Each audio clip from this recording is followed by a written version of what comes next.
और देखिए, तभी जाके आपको चारधाम यात्रा की कंप्लीट जो है इंफॉर्मेशन है और शॉर्ट टाइम में हम बतलाने की कोशिश करेंगे। आसान शब्दों में, आसान लफ्जों में आपको हम यहाँ पे चारधाम यात्रा की सारी डिटेल्स बता देंगे। तो चलिए बिना टाइम गवाए हम अपना वीडियो स्टार्ट करते हैं। चारधाम यात्रा शुरू करने के लिए सबसे पहले आपको हरिद्वार आना पड़ेगा। हरिद्वार आप बाय ट्रेन, बाय ट्रांसपोर्ट यानी कि जिसमें बस आती है, प्राइवेट व्हीकल होगी आपकी, या आप किसी ट्रैवल एजेंसी के थ्रू अपना ये चारधाम यात्रा पैकेज बुक कर सकते हो, या आप डायरेक्टली भी आ सकते हो। ठीक है, हरिद्वार आना होगा। या अगर आप बाय फ्लाइट आते हो तो उसके लिए आपको नियरेस्ट जो एयरपोर्ट इसका पड़ता है वो देहरादून है। तो देहरादून से हरिद्वार 50 किलोमीटर है। आप हरिद्वार भी आ सकते हो देहरादून के बाद, या आप देहरादून से भी अपना जो चारधाम यात्रा है वो शुरू कर सकते हो। लेकिन यहाँ पे मैं आपको बता दूं, आप हरिद्वार ही आइए, हरिद्वार से आपको आसान होगा और आप आराम से यहाँ से चारधाम यात्रा कंप्लीट कर सकते हो अच्छे से बिना किसी परेशानी के। तो यहाँ पे आप सबसे पहले मैंने ये मैप आपको दिया है,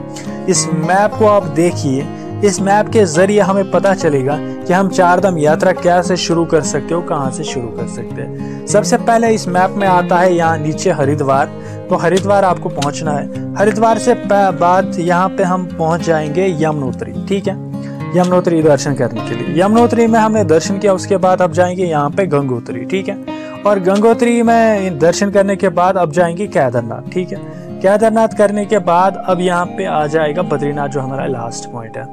तो इस मैप के जरिए आपको ये समझने की कोशिश करनी है कि हम अपना जो यात्रा है कहाँ से शुरू कर सकते हैं, कैसे शुरू कर सकते हैं। उम्मीद है कि आपको ये मैप अच्छे से समझ आया होगा।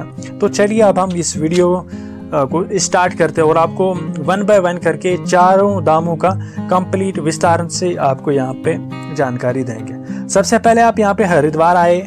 हरिद्वार में आपको यहाँ पे बस मिलेगी जिसका रेट रहेगा 400 से 500 रुपये, जो आपको यमुनोत्री छोड़ देगी। या आप यहाँ से शेयरिंग कैब ले सकते हो जिसका 1000 रुपये के आसपास किराया है, या आप यहाँ पे प्राइवेट व्हीकल भी ले सकते हो जो 7 से 8000 रुपये में आपको मिल जाएगी। लेकिन यहाँ पे आपको याद रखना है कि यह आपको कंप्लीट आपको यमुनोत्री नहीं पहुँचा देगा। यमुनोत्री से पहले ही आपको ये पहुँचा देगा जिसका नाम है जानकी चक्की।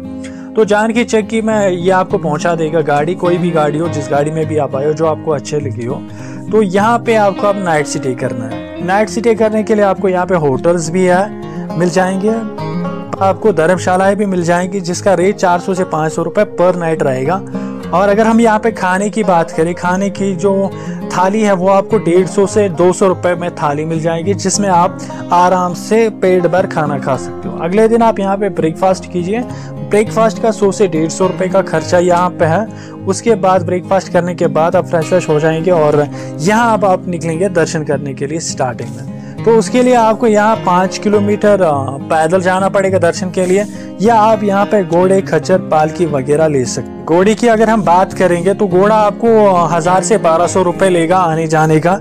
और अगर पालकी की बात करें, पालकी आपको यहाँ पे 2000 से 2500 रुपये लगेगा आने जाने का। और अगर पीतल की बात करें तो वो आपको 1000 रुपये मिल जाएगा। ठीक है, तो यहाँ अब आप दर्शन कीजिए और दर्शन आप अच्छे से कीजिए, अपनी मनोकामनाएं मांगिए, आपकी जो विशेष है जिसके लिए आप आए हो वो यहाँ पे आप मांगिए, अच्छे से दिल से मांगिए। और फिर वहाँ दर्शन कंप्लीट करने के बाद आप नीचे जानकी चक्की पे आप पहुँचिए और जानकी चक्की से आप अपनी गाड़ी में जाइए, या यहाँ से आप बस ले सकते हो, या अगर आप ट्रैवल एजेंसी के थ्रू आए हो तो गाड़ी आपके पास होगी या आपकी पर्सनल व्हीकल होगी।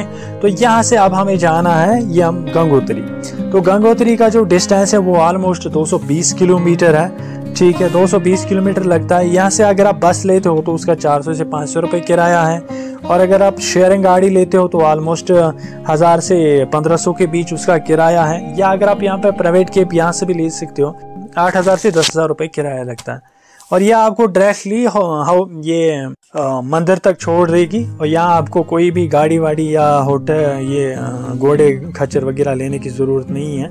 तो यहाँ पे आप अपना दर्शन कीजिए, अच्छे से कीजिए। यहाँ पे भी आप अपनी मनोकामना ही मांगिए, जो आपकी विशेष है जिसके लिए आप आए हो वो आप यहाँ पे मांग के यहाँ पे भी आप नाइट स्टे कर सकते हो। यहाँ पे भी आपको होटल्स मिल जाएंगे जो 1000 से 1500 रुपये का है। खाना भी आपको 100-200 रुपये के बीच में मिल जाता है यहाँ पे, और यहाँ पे आप अच्छे से खाना खाइए, नाइट स्टे कीजिए, और फिर अगले दिन आप यहाँ से हम केदारनाथ के लिए निकलेंगे। ठीक है, गंगोत्री से केदारनाथ का जो डिस्टेंस है वो ऑलमोस्ट 320 किलोमीटर के आसपास है। और यहाँ पे भी आप अपने बस में जा सकते हो, प्राइवेट कैब ले सकते हो, शेयरिंग कैब ले सकते हो, या आप अपनी पर्सनल कैब आपकी होगी तो वो आप ले सकते हो। यहाँ पे अगर हम बस की बात करें तो उसका जो रेट है वो 700 से 800 रुपये लगता है पर सीट का। और शेयरिंग की बात अगर करें तो वो 1500 से 2000 रुपये लेता है। और अगर हम प्राइवेट कैब की बात करें वो 15,000 के आसपास यहाँ पे चार्ज कर देता है। लेकिन यहाँ पे भी आपको ये बराबर आपको मंदिर पे नहीं छोड़ेगी, आप यहाँ पे बराबर केदारनाथ नहीं पहुँच सकते हो। केदारनाथ से पहले ही आपको ये छोड़ देगी, जिसका नाम प्रयाग। तो सोनप्रयाग में ये आपको ड्रॉप कर देगी। यहाँ आप अपना स्टे कीजिएगा फर्स्ट नाइट। यहाँ पे भी आपको होटल्स जो है वो अच्छे होटल्स और अच्छे रेट्स में मिलेंगे। होटल्स की अगर बात करें 1000 से 1500 रुपये आपको होटल्स मिलेंगे। और धर्मशाला की बात करें तो 400 से 500 रुपये उसका रेट रहता है पर नाइट का। और खाना भी आपको 200 के आसपास यहाँ पे मिल जाएगा पर थाली। और अगले दिन आप ब्रेकफास्ट कीजिए। यहाँ पे ब्रेकफास्ट का भी 100-150 रुपये आपका चार्ज यहाँ पे किया जाता है। तो उसके बाद ब्रेकफास्ट करने के बाद आप होटल से चेकआउट कीजिए। और यहाँ से आपको कैब लेने की ज़रूरत पड़ेगी, जो कैब आपको 4 किलोमीटर के लिए चाहिए, 4 से 5 किलोमीटर, जो आपको गौरीकुंड तक छोड़ देगी। ठीक है, गौरीकुंड के बाद आप यहाँ पे अपना जो सफ़र है वो पैदल भी कर सकते हो। ऑलमोस्ट 15 से 16 किलोमीटर है मंदिर तक पहुँचने के लिए, दर्शन तक पहुँचने के लिए। या आप यहाँ से गौरीकुंड से आप क्या इसको बोलते हैं, घोड़े, खच्चर, पालकी वगैरह का इस्तेमाल कर सकते हो। तो घोड़े की अगर हम बात करें, रेट की बात करें, 1500 से 2000 रुपये वो आपसे चार्ज करेगा। और अगर पालकी की बात करें तो वो आपको 2000 से 2500 में पड़ेगा। या फिर अपने हिसाब से उसके साथ रेट कीजिए, उसके साथ वो वहाँ पे बार्गेनिंग भी होती है, तो बार्गेनिंग आप कर सकते हो जिस हिसाब से आपको लगेगा। तो यहाँ पहुँचने के बाद आप दर्शन कीजिए, आराम से कीजिए, अच्छे से दर्शन कीजिए, अपनी मनोकामनाएं मांगिए, अपनी जो विशेष है जिसके लिए आप आए हो, जो आपके मन में है, ठीक है, अपने बच्चों के लिए, अपने फैमिली के लिए मांगिए। और उम्मीद है कि वो विशेष इंशाल्लाह पूरी हो जाएगी। तो उसके बाद आप दोबारा नीचे आइएगा। ठीक है, नीचे आने के बाद आप यहाँ पे अपनी गाड़ी ले सकते हो, या यहाँ से भी आप बस ले सकते हो। तो यहाँ से अब हमें जाना है बद्रीनाथ, जो कि हमारा लास्ट पॉइंट पड़ता है बद्रीनाथ। तो बद्रीनाथ का जो डिस्टेंस है वो ऑलमोस्ट 215 से 225 किलोमीटर की दूरी है। तो यहाँ अगर आप बस लेते हो, बस का आपको 400 से 500 रुपये। और शेयरिंग कैब की बात करें तो 1000 से 1200 रुपये। और अगर प्राइवेट कैब की बात करें तो वो आपको 8000 से 10,000 रुपये चार्ज करती है आपको बद्रीनाथ छोड़ने के लिए। तो लेकिन ये वाली गाड़ी आपको डायरेक्टली बद्रीनाथ के मंदिर पे छोड़ देगी। वहाँ पे आपको स्टे लेना है, फर्स्ट नाइट आप स्टे लीजिएगा यहाँ पे। तो होटल्स की अगर बात करें 1000 से 1500 रुपये हर जगह पे आपको होटल्स मिलेगा। फिर आपका जो बजट है, ठीक है, 2000, 3000, 4000, जिस हिसाब से आपका बजट होगा उस हिसाब से आप हर जगह पे होटल लीजिएगा अपनी मर्जी से। तो यहाँ पहुँचने के बाद आप स्टे लीजिएगा। और उसके बाद या आप फर्स्ट नाइट ही यहाँ पे दर्शन कीजिए, अपनी मनोकामनाएं मांगिए, अपनी जो भी विशेष है वो मांगिए। तो इस हिसाब से ये जो चारधाम यात्रा है ये आपका कंप्लीट हो जाता है। ठीक है, मैंने आपको बताया स्टार्टिंग आपको हरिद्वार से करनी है और एंड पॉइंट इसका जो आता है वो बद्रीनाथ आता है। तो बद्रीनाथ के बाद जब आप यहाँ पे दर्शन करोगे उसके बाद आप अपने वतन की तरफ जाइए, अपने शहर की तरफ, अपने गाँव की तरफ लौटिए। तो इस हिसाब से आपका दर्शन कंप्लीट होता है। अब हम यहाँ पे इसमें बात करेंगे कि हमें कितना टाइम लगेगा, कितने दिन लगेंगे। तो यहाँ पे आपको बता दूं, अगर आप अपनी पर्सनल कैब या प्राइवेट कैब से आए हो या किसी ट्रैवल एजेंसी के थ्रू आए हो तो आपको यहाँ पे 7 से 8 दिन का टाइम लगता है इसको कंप्लीट करने में। या आप इससे ज़्यादा भी कर सकते हो, 9 दिन 10 दिन का। और अगर हम बस की बात करें, अगर आप डायरेक्टली आते हो तो उसके लिए आपको 10 दिन का मिनिमम यहाँ पे दर्शन में टाइम लगता है। ठीक है, तो यहाँ पे अब हम बात करेंगे कि कॉस्टिंग की क्या कॉस्ट पड़ेगी। होटल का मैंने आपको बताया कि आपको 10,000 से 15,000 रुपये का होटल का किराया लगेगा। उसके हिसाब से खाने की भी अगर बात करें तो खाना आपको 5,000 से 6,000 रुपये आप खा सकते हो। और अगर गाड़ी की बात करें, अगर आप बस में आते हो तो 4,000 के आसपास आपका जो है वो रेट आ जाता है। तो इन शॉर्ट आपका 20 से 22,000 के बीच में ये जो ट्रिप है बस के थ्रू आप कंप्लीट कर सकते हो। या अगर आप किसी ट्रैवल एजेंसी के थ्रू कर सकते हो उसके लिए भी आपको 20 से 25,000 रुपये लग सकते हैं। ठीक है, तो वो आप अपने हिसाब, अपने बजट के हिसाब से देख लीजिएगा।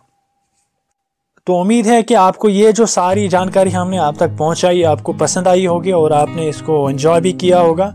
और आपको अब किसी और वीडियो की देखने की ज़रूरत नहीं पड़ेगी, ना ही आपको किसी को बतलाने की ज़रूरत पड़ेगी। तो यहाँ पे अगर हम बात करें कि अगर आप किसी भी ट्रैवल एजेंसी के थ्रू पैकेज लेते हो तो वेल एंड गुड है, या आप हमसे भी ले सकते हो पैकेज। किसी भी डेस्टिनेशन का इंडिया में हम प्रोवाइड करते हैं, खासकर हम चारधाम यात्रा ज़्यादा करते हैं, तो यहाँ पे हम आपको बेस्ट रेट देंगे, बेस्ट सर्विस देंगे। और इंडिया में बाकी जगह भी है, जिसमें कश्मीर हो गया, सिक्किम हो गया, मनाली हो गया, लेह लद्दाख हो गया, ठीक है, या बाकी केरला वेरला, सब जगह भी हम टूर्स पैकेज प्रोवाइड करते हैं अच्छे रेट में, अच्छे दाम में, और बेस्ट सर्विस देते हैं हम। तो उम्मीद है कि आपको ये सारी जो मैंने इन्फॉर्मेशन आप तक पहुंचाई, या आप अपनी कोई सुझाव या कोई इन्फॉर्मेशन हम तक पहुंचाना चाहते हो, डिस्क्रिप्शन में डिटेल्स दी गई है, या पैकेज लेना चाहते हो, या कोई भी हम तक इन्फॉर्मेशन पहुंचाना चाहते हो, या हम कोई पॉइंट इसमें मिस कर गए वो आप हमें पहुंचाना चाहते हो, उसके लिए आप हमें कमेंट कर सकते हो, या हमें जो है आप कांटेक्ट कर सकते हो, जो हमने डिस्क्रिप्शन में लिंक दिया होगा। लास्ट में अगर आपको ये वीडियो पसंद आई हो तो वीडियो को लाइक और शेयर ज़रूर कर दीजिएगा, और अगर आप हमारे चैनल पर नए हो तो चैनल को सब्सक्राइब करना ना भूलिएगा, और बेल आइकन जो है वो भी ज़रूर प्रेस कीजिएगा, ताकि आपको हमारी जो नई वीडियोस हैं उसकी जो नोटिफिकेशन है वो आपको मिलती रहिएगा। तो चलिए, आप रखिएगा हमें दुआओं में याद, अपना रखिएगा ढेर सारा ख्याल, और मिलते हैं अगले वीडियो में। तब तक के लिए गुड बाय।